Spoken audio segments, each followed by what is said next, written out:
the spark that ignited the world. Imagine a single moment so powerful. It sends shockwaves across continents and changes the course of history forever. That's exactly what happened on June 28, 1914, when a 19-year-old student pulled the trigger in ending the life of Archduke Franz Ferdinand, the heir to the Austro-Hungarian throne. On the surface, it sounds almost unbelievably.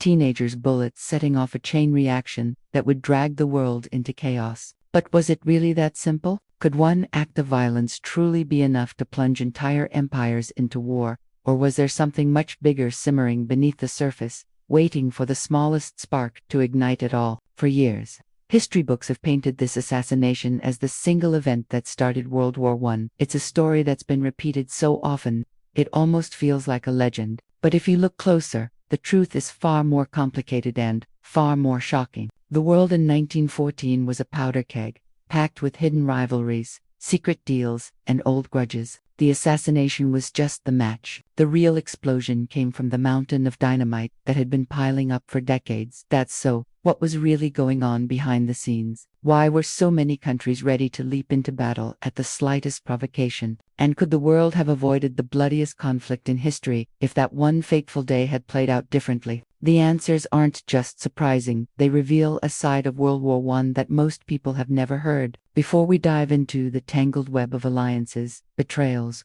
and ambitions that set the stage for global disaster, let's take a closer look at the world as it stood on the eve of war, a world teetering on the edge, just waiting for a reason to explode. Europe on the edge.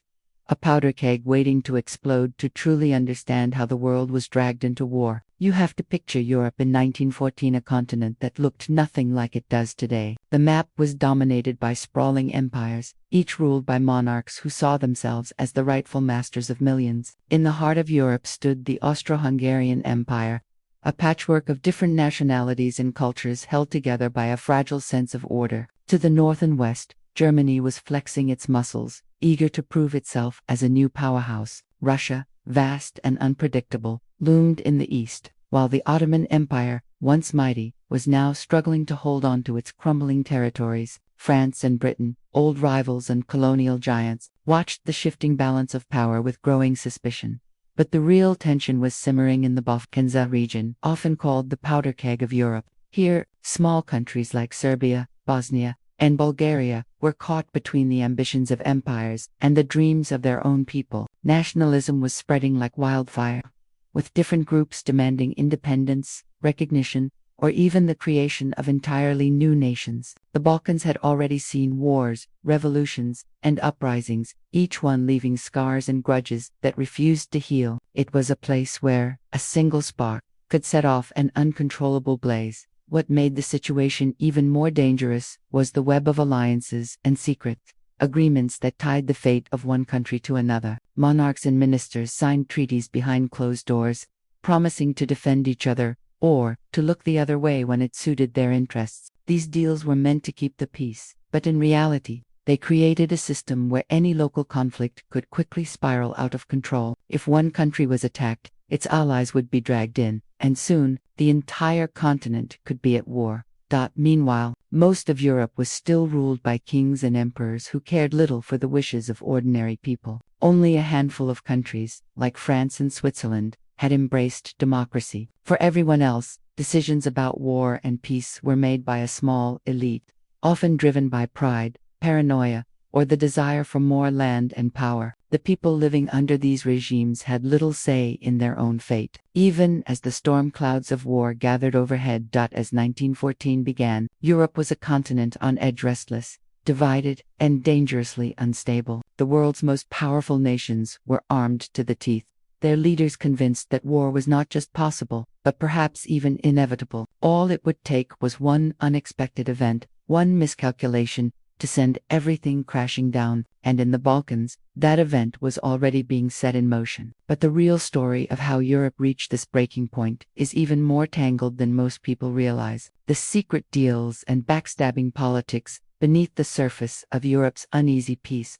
A shadowy game of power and betrayal was unfolding. While the world's attention was fixed on royal ceremonies and military parades, The real action was happening in smoke-filled rooms, where diplomats and monarchs plotted their next moves. The story of how Bosnia-Herzegovina became the flashpoint for a global conflict is a masterclass in double crosses and secret ambitions. It all started decades before the first shot was fired. In 1878, after a brutal war between the Russian and Ottoman empires, the Treaty of Berlin handed the Austro-Hungarian Empire the right to administer Bosnia-Herzegovina, at least on paper, and only temporarily. Officially, the region still belonged to the Ottomans, but in reality, Austria-Hungary was calling the shots. For the people of Bosnia, this was just another chapter in a long history of being ruled by outsiders. But for the empires of Europe, it was a golden opportunity to expand their influence.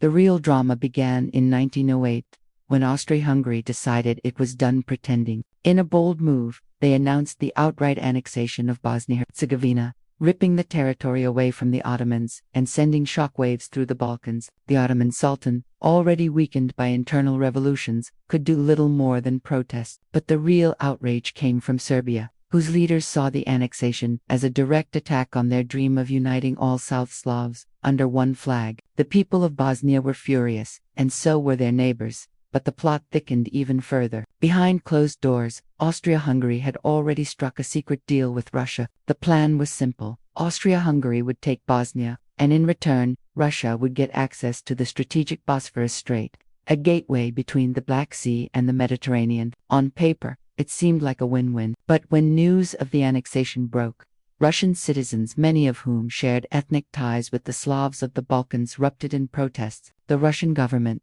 caught between its secret promises and the anger of its own people, was forced to backtrack. Suddenly, the alliances that were supposed to keep the peace began to unravel. Austria-Hungary turned to Germany for support, asking if they'd stand by them if Russia intervened. Germany, eager to flex its military muscle and prove its loyalty, agreed without hesitation. Meanwhile, Russia reached out to France, hoping for backup, but France, wary of getting dragged into a Balkan dispute, refused to get involved, at least for now. These secret deals and shifting loyalties created a web of mistrust that stretched across the continent. No one knew who would stand with whom when the next crisis hit. Every empire was watching its neighbors, waiting for a chance to gain the upper hand or to avoid being stabbed in the back. The annexation of Bosnia-Herzegovina didn't just redraw borders, it exposed the deep cracks in Europe's political foundations. And as the world would soon discover, those cracks were about to split wide open. But the most explosive force of all was still building in the hearts and minds of the people themselves. The rise of nationalism and the dream of Yugoslavia. While the empires of Europe played their dangerous games, a different kind of revolution was brewing on the streets and in the hearts of ordinary people. In the Balkans, nationalism wasn't just a political slogan, it was a force powerful enough to shake empires. For centuries, the people of this region had lived under foreign rule, their identities suppressed and their voices ignored. But by the early 1900s, a new generation was rising, determined to reclaim their future and rewrite the map of Europe. At the center of this movement were the South Slavs, Croats, Bosnians, and others who shared not just geography, but language, culture, and a deep sense of kinship. The dream that united them was bold: to create a single nation for all South Slavs, free from the grip of Austria-Hungary and the Ottoman Empire. They called this vision Yugoslavia, meaning land of the South Slavs. It was an idea that inspired hope, but also fear among the ruling powers, who saw it as a direct threat to their control.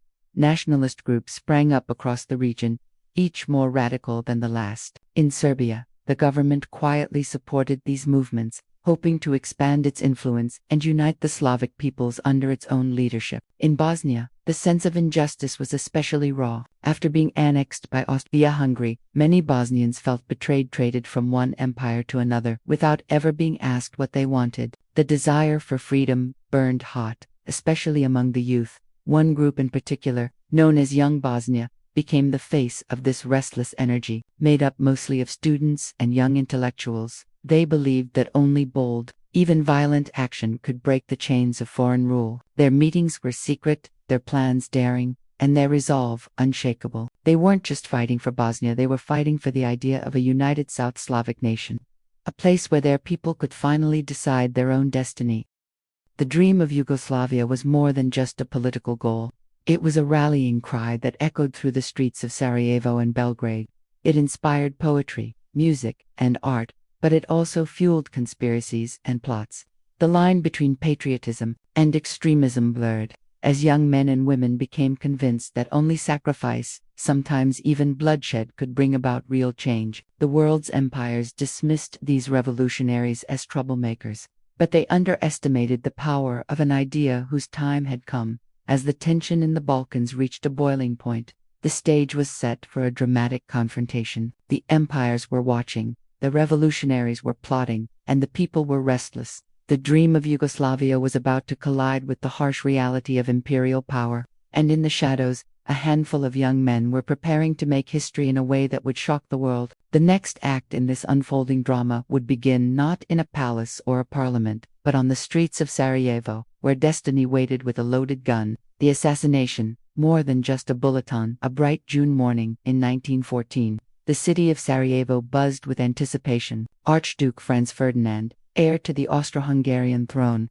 had arrived with his wife Sophie to tours the newly annexed territory of Bosnia. For the empire, it was meant to be a show of strength, a public display that Bosnia now belonged to Vienna. But for many in the crowd, the visit was a bitter reminder of lost freedom and foreign rule. Tension hung in the air, thick and electric, as the royal motorcade wound its way through the city's narrow streets. What happened next would become one of the most infamous moments in history, but the truth is far stranger than the legend. 6 young conspirators, all members of the radical group Young Bosnia, had positioned themselves along the route, each armed and ready to strike. Their plan was desperate and chaotic, relying on luck as much as courage. The first attempt came early. A bomb hurled at the Archduke's car. It bounced off the folded-down roof and exploded behind the vehicle, injuring bystanders but leaving Franz Ferdinand and Sophie unharmed. The would-be assassin was quickly captured, and the royal couple, shaken but alive, pressed on with their day. But fate, it seemed, was not finished. After a hastily cancelled meeting, the Archduke insisted on visiting the wounded in the hospital, a gesture of goodwill that would prove fatal. As their car navigated the unfamiliar streets, a wrong turn brought them face to face with Gavrilo Princip, a 19-year-old student who had been part of the failed plot earlier that morning. By sheer coincidence, Princip found himself just a few feet from the royal couple. Seizing the moment, he stepped forward and fired 2 shots. In an instant, both Franz Ferdinand and Sophie lay mortally wounded. The world would later remember this as the shot that started World War I, but the reality was far more complex. Princip was not a lone madman. He was a symbol of a generation desperate for change, willing to risk everything for the dream of a free and united South Slavic nation. During his trial, Princip declared himself a Yugoslav nationalist, insisting that his actions were not just for Bosnia, but for all the oppressed peoples of the region. He was too young for the death penalty, so he was sentenced to 20 years in prison, a fate he would not survive. Dying of illness just a few years later, the assassination sent shockwaves through Europe. But it was not the act itself that made war inevitable. It was the tangled web of alliances, rivalries, and resentments that turned a local tragedy into a global catastrophe. The empires, already on edge, saw the murder as both a threat and an opportunity. Within weeks, ultimatums were issued, armies mobilized, and the world began its descent into chaos. But the story of Sarajevo was more than just a single act of violence. It was the spark that ignited a firestorm, fueled by decades of ambition, fear, and unresolved conflict. And as the news spread, the machinery of war began to grind into motion, pulling nation after nation into the abyss. The domino effect. How alliances pulled the world into war. The assassination in Sarajevo was the spark. But what followed was a chain reaction that no one could stop. In the days after Franz Ferdinand's death, Europe's leaders scrambled to respond, each convinced that their nation's honor and survival were at stake. What most people don't realize is just how quickly a local crisis spiraled into a global disaster, thanks to a tangled web of alliances and secret promises that had been quietly binding the continent together for decades. Austria-Hungary, furious and humiliated, saw the assassination as the perfect excuse to crush Serbia once and for all. Backed by Germany's unwavering support, what historians now call the infamous blank check, the Austro-Hungarian government issued a harsh ultimatum to Serbia, demanding impossible concessions. Serbia, knowing it couldn't comply without losing its sovereignty, turned to Russia for help. Russia, bound by ethnic ties and a sense of Slavic brotherhood, began to mobilize its massive army, determined not to let Serbia fall.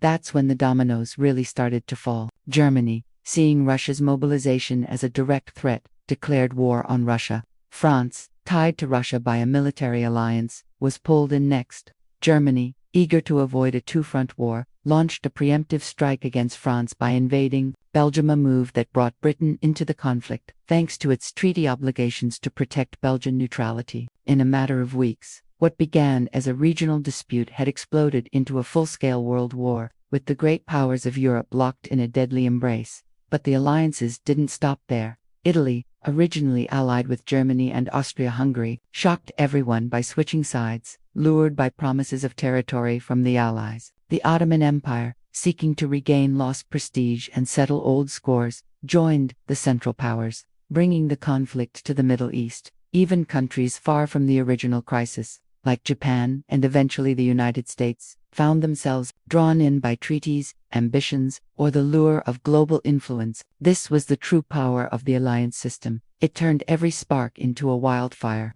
No nation wanted to be left isolated or vulnerable, so they clung to their partners, even when it meant marching blindly into catastrophe. The so-called chain of friendship was less about friendship and more about fear of being attacked, fear of losing power, fear of falling behind in the ruthless game of empires. Each country believed it was acting in self-defense, but together, they created a situation where peace was almost impossible to maintain, that as the armies mobilized and the first shots were fired, millions of ordinary people were swept up in a conflict they barely understood. The leaders who had signed those secret treaties and made those backroom deals had set the stage for a war unlike anything the world had ever seen. And as the fighting spread across continents, it became clear that the true cost of these alliances would be paid not by kings and emperors, but by the soldiers and civilians caught in the crossfire. Yet, behind the patriotic speeches and grand strategies, darker motives were at work, motives that would soon be exposed as the real engines driving the world toward destruction. The hidden motives, greed, power, and propaganda beneath the surface of official declarations and patriotic speeches.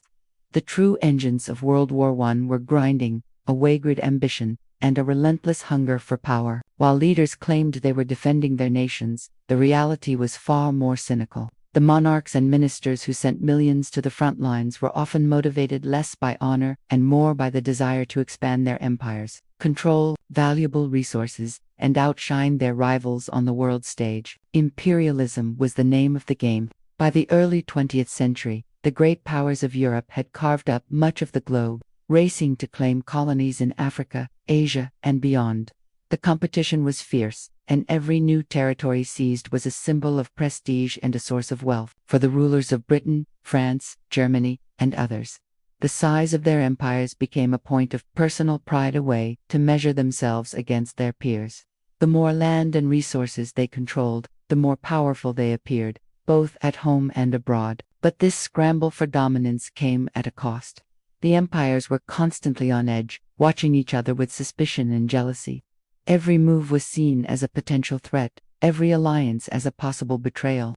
The result was a climate of paranoia, where even minor incidents could be blown out of proportion and used as justification for war. The annexation of Bosnia-Herzegovina, for example, wasn't just about controlling a small region. It was about sending a message to rivals and securing a strategic foothold in the Balkans. Yet, the ambitions of the elite would have meant little without the support or at least the compliance of ordinary people. That's where propaganda came in. Across Europe, governments launched massive campaigns to shape public opinion, using newspapers, posters, and even poetry to stir up feelings of patriotism and duty. War was painted as a noble cause, a chance for young men to prove their courage and defend their homeland. Soldiers were depicted as heroes, their sacrifices glorified, and their suffering downplayed or ignored. Ambitions of kings and emperors. For the poor and unemployed, the army offered The reality, of course, was far grimmer. Most people had little say in the decisions that led to war. In many countries, especially those still ruled by monarchs, the voices of the common people were drowned out by the ambitions of kings and emperors. For the poor and unemployed, the army offered a rare chance at steady pay, if it meant risking their lives for causes they barely understood. And for those who hesitated, the relentless drumbeat of propaganda made it almost impossible to resist the call to arms. But not everyone was fooled. Even as the war fever spread, there were those who saw through the lies and questioned the motives behind the conflict. Their resistance would become one of the most remarkably and often overlooked stories of the war. As the world marched toward disaster, a quiet rebellion was brewing, challenging the very foundations of the empires and the propaganda that sustained them. The forgotten resistance, voices against the madness. While the world's leaders beat the drums of war, and the press filled headlines with patriotic a quieter, more courageous battle was being fought in the shadows. Not everyone was swept up by the feverish calls to arms. Across Europe and beyond, a remarkable resistance took shape, one made up of poets, intellectuals, political activists, and ordinary people who dared to question the madness unfolding around them. In the years leading up to World War I, anti-war movements were already gaining momentum. Socialists, labor unions, and pacifist groups in countries like Britain, Germany, Russia, and Italy warned that the coming conflict would only serve the interests of the powerful, while ordinary people would pay the price in blood. The American Socialist Party, the Italian Socialist Party, and the British Labour Party all spoke out against the war, organizing rallies and publishing pamphlets that challenged the official narrative. In Germany, figures like Karl Liebknecht and Rosa Luxemburg became symbols of defiance, risking imprisonment to denounce the war as a crime against humanity. Writers and poets joined the chorus of dissent, using their art to expose the grim realities of battle. Wilfred Owen's haunting verses described the horrors of gas attacks and the agony of wounded soldiers, stripping away the romantic illusions of glory. Thomas Hardy's The Man He Killed painted a stark picture of two men, strangers forced to become enemies by circumstances beyond their control. Even Rudyard Kipling, known for his patriotic works, penned The Last of the Light Brigade, a poem that highlighted the suffering and neglect faced by veterans after the fighting ended. But resistance wasn't limited to words. On the front lines, soldiers themselves sometimes refused to play their assigned roles in the machinery of war. In France, entire battalions mutinied, laying down their arms rather than continue fighting for causes they no longer believed in. In Russia, the discontent among soldiers would eventually help spark a revolution that toppled the Tsar. And in one of the most extraordinary moments of the war, British and German troops on the Western Front called an unofficial truce on Christmas Eve, 1914. For a brief, miraculous night, enemies became friends, sharing food, singing carols, and even playing football in the no man's land between their trenches. These acts of defiance were met with harsh punishment. Commanders cracked down on mutineers, and governments censored anti-war voices, fearing that dissent would undermine the war effort. Soldiers who refused to fight could be court-martialed, or even executed by their own side. Yet, despite the risks, the resistance persisted, a testament to the enduring power of conscience and solidarity. The story of World War I is often told through the lens of battles and treaties, but the forgotten resistance reveals another side, a story of individuals who refused to be swept along by the tide of violence. Their courage reminds us that even in the darkest times, there are those who will stand up for peace, question authority, and fight for a better world. As the war raged on, their voices echoed in the background, a quiet but unbreakable challenge to the madness of their age. And as the guns finally fell silent, their legacy would help shape the debates and movements that followed, proving that even in the face of overwhelming odds, resistance is never truly in vain. Conclusion: the war that changed everything. When the dust finally settled and the guns fell silent, the world that emerged from the ashes of World War I was almost unrecognizable. The war had lasted just over 4 years, but its impact would echo for generations. More than 20 million lives were lost, entire empires crumbled, and the old order of Europe was shattered beyond repair. The Austro-Hungarian, Ottoman, Russian, and German empires, all ancient pillars of power, collapsed under the weight of defeat and revolution. New countries appeared on the map, drawn from the ruins of the old, while others vanished forever. The dream of a united South Slavic nation, Yugoslavia, finally became a reality. But even that would bring its own set of challenges and conflicts in the years to come. But perhaps the most haunting legacy of World War I was the sense of disillusionment it left behind. The promises of glory and honor had given way to the grim reality of trench warfare, poison gas, and unimaginable suffering. The propaganda that once glorified the soldier's sacrifice now rang hollow in the face of so much loss. Survivors returned home to a world that no longer made sense, haunted by memories of friends lost and futures stolen. The poets and artists who had once celebrated war now turned their talents to exposing its horrors, giving voice to a generation marked by trauma and grief. The war also changed the way people thought about power, leadership, and the rights of ordinary citizens. The old belief in the divine right of kings was replaced by a growing demand for democracy and self-determination. People began to question the motives of their rulers and the true cost of imperial ambition. The seeds of future revolutions were sown in the trenches and on the home front, as workers, soldiers, and women demanded a say in shaping their own destinies. The Russian Revolution, the rise of new political movements, and the eventual push for decolonization all traced their roots back to the upheaval of World War I. Yet, for all the lessons learned, the world would struggle to escape the shadows of the past. The harsh terms of the Treaty of Versailles, the economic turmoil that followed, and the unresolved tensions between nations set the stage for even greater conflicts ahead. The so-called war to end all wars would, in a cruel twist of fate, become the prelude to an even more devastating global struggle just 2 decades later. So, could it all have been avoided? Was the war truly inevitable, or did a series of reckless decisions, hidden motives, and missed opportunities push humanity over the edge? Historians still debate these questions, and perhaps they always will. But one thing is certain: World War I was not just the result of a single bullet or a single day. It was the product of decades of rivalry, ambition, and fear, a tragedy that revealed both the darkest depths and the quietest courage of the human spirit.